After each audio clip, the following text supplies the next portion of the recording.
The Rebbe said that the purpose of girls' education is not academics, but rather the goal is to teach girls to become the foundations of the Jewish home.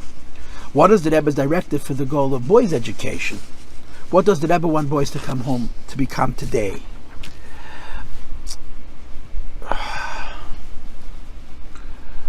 Basically, the same thing the Rebbe said about girls applies for boys.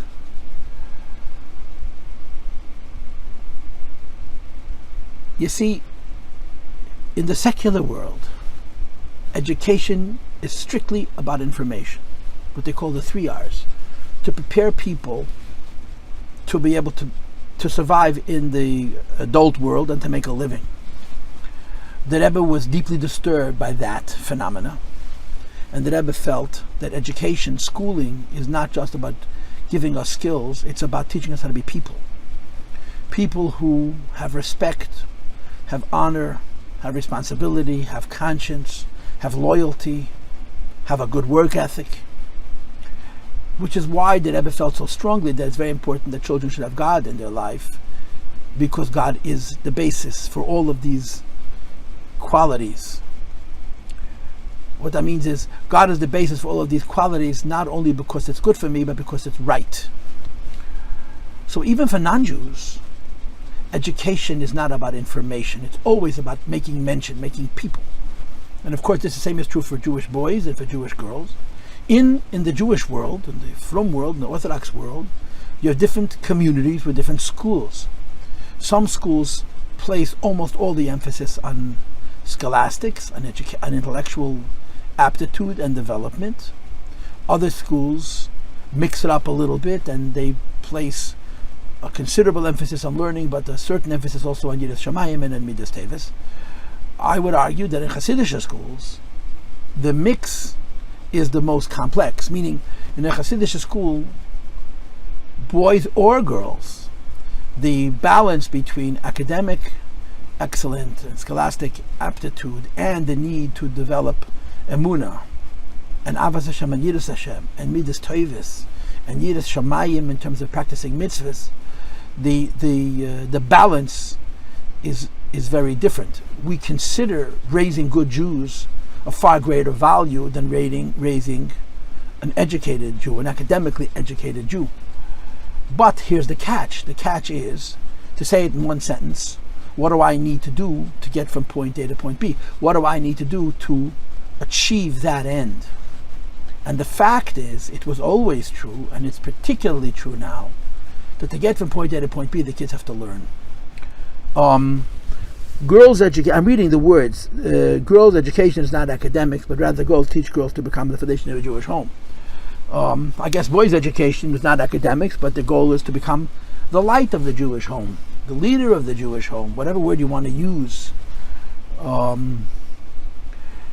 it's also the same thing. It's never about learning alone. But learning is very important. And learning is very important for boys, and learning is very important for girls. I mean, we all know how the Rebbe spoke about girls learning Gemara. And people are so ambivalent, people are so unsure, people can't make up their mind, what does the Rebbe mean, and how much does he mean it, and so on and so forth. The Rebbe means it very simply as follows.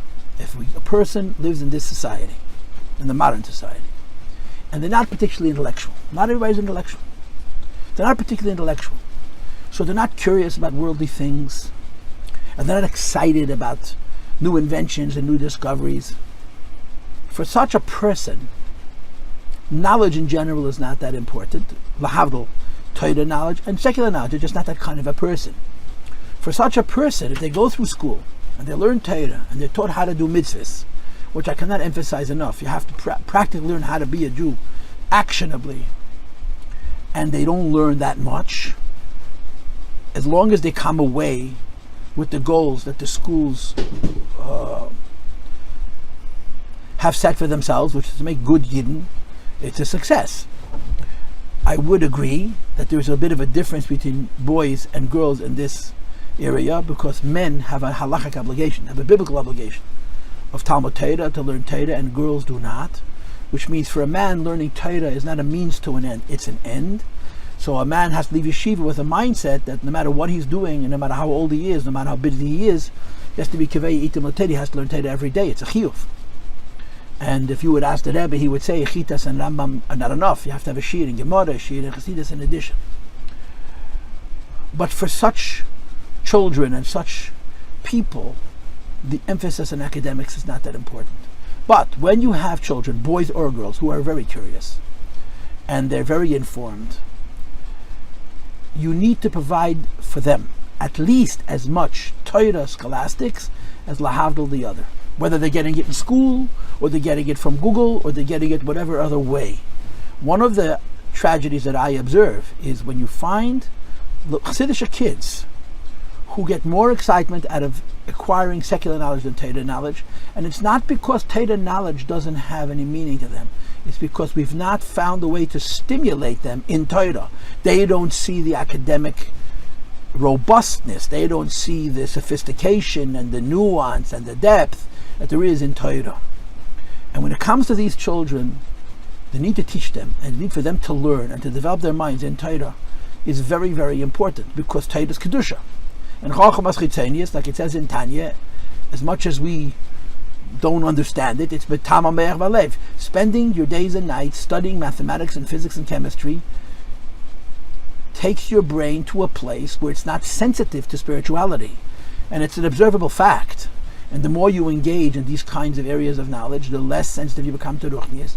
The only way to balance that out is to learn Torah in at least equal a proportion, and with at least equal of a quality, of an eichus, that the mind is being stimulated in learning Torah, Gemara, Halacha, and Chassidus, so that the spirituality of the neshama, as it relates to the mind, which is such a critical part of people in general, and such people in particular, isn't diluted, isn't watered down, isn't lost. Too many of our children grow up with the attitude that Chochmas Chitzenius is somehow exciting and Teda is unexciting, and it's not because Teda is unexciting, it's because it wasn't presented correctly. And again, I emphasize that there's no difference between boys and girls. So,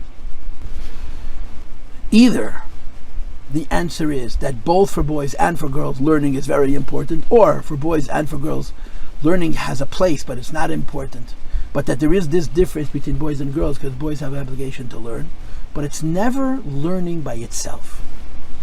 And I want to say one other thing. You need to understand, I'm sitting in my room with a paper of questions written anonymously. I don't know who wrote this question, and I don't know the spirit of this question. I'll read the question one more time. The Rebbe said that the purpose of girls' education is not academics, but rather the goal is to teach girls to become the foundation of the Jewish home. What is the Rebbe's directive for the goal of boys' education? What does the Rebbe want boys to become today? Now, I can read those words in so many ways.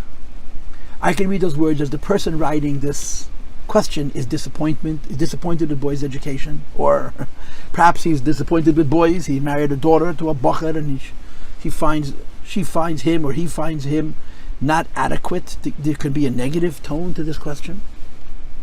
There could be a genuine curiosity as to what's the difference between what boys are supposed to come out of yeshiva from and girls are supposed to come out of yeshiva from. And there could also be wrong assumptions, assumptions that are not necessarily accurate. So it's very difficult for me to answer such a question with the information that I have. So I'll say one more thing. A woman is a keres habayis, and a man is the king of his home. He's the leader of the home. He needs to set the tone. A man needs to take responsibility for his family, financially, in terms of safety, and in terms of Yiddishkeit. A man's relationship with home is he needs to create the tone of Yiras Shamayim, of Chassidus, and of Chinuch. Now, of course, he cannot do it by himself. It's impossible for a man to do it by himself. He can't do it without the help of his wife.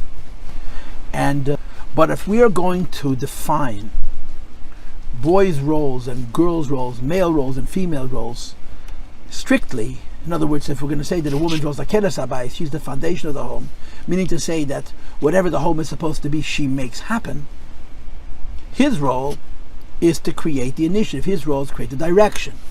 He's responsible that in this home Mitzvahs are important, Shabbos is important, Kiddush is important, Shul is important, Kriyas HaTorah is important, Maves Seder is important, Zman Krishma is important, Tznius is important. He needs to create a vision for the home and needs to present it to his wife and to his family in a way that they're able to receive it and be able to grow from it. So perhaps this is the spirit of the question, and if this is the spirit of the question, this is the answer. A woman is the foundation of the home. Her faith and her dedication to God, not to her husband, creates the next generation of Jews. He needs to fine-tune that by providing specific attitudes about every aspect in Jewish life. Now that, in today's world, what I just said in today's world may sound rather controversial because we're very confused about the difference in gender roles because of the secular world. But I think this is the traditional role, the traditional answer to that question. The woman is the foundation of the home. The home is hers, but he has to lead it. And it's very, very important that he does his job. Just like it's very important for her to do her job, it's very important for him to do his. Not by being angry and by being dogmatic and by being stubborn, but by leading and teaching. Leading and teaching the home about how the home should look and how the home should grow and how the home should grow. How the home should deal with problems as they arise, both physically and spiritually, and to constantly be attentive to what's happening and to constantly provide fine-tuning of the direction of the home.